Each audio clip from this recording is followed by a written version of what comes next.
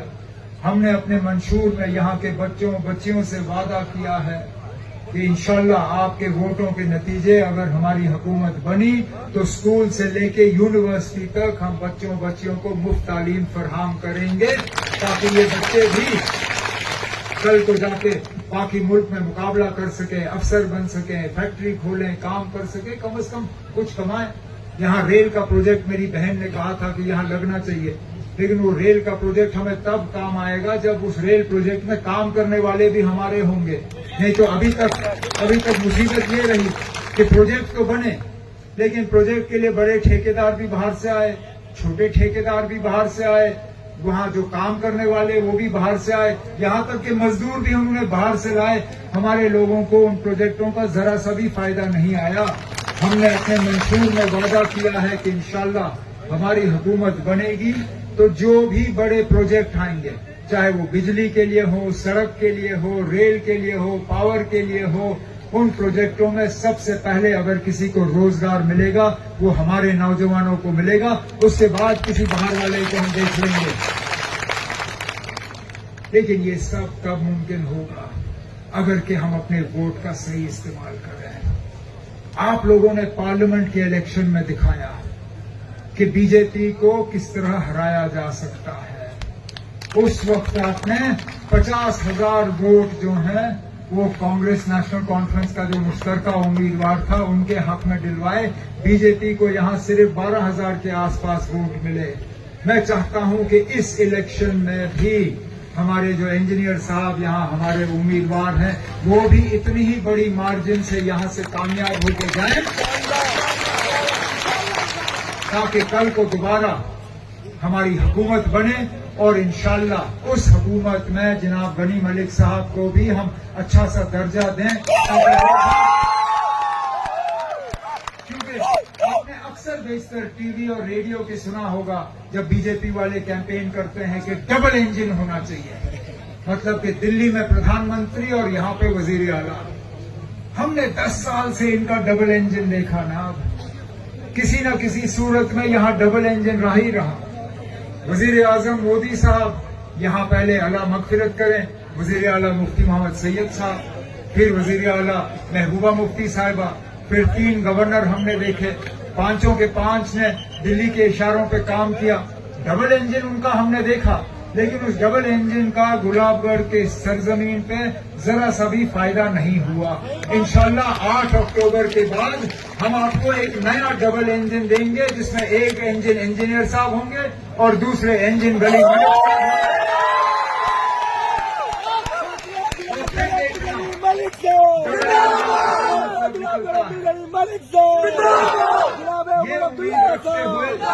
یہ امید رکھتے ہوئے کہ 25 تاریخ کو، کیونکہ اب زیادہ وقت رہا نہیں، کیمپین کے یہی 2-3 دن ہے، 23 تاریخ کو ان کا جو کیمپین ہے مکمل ہو جائے گا۔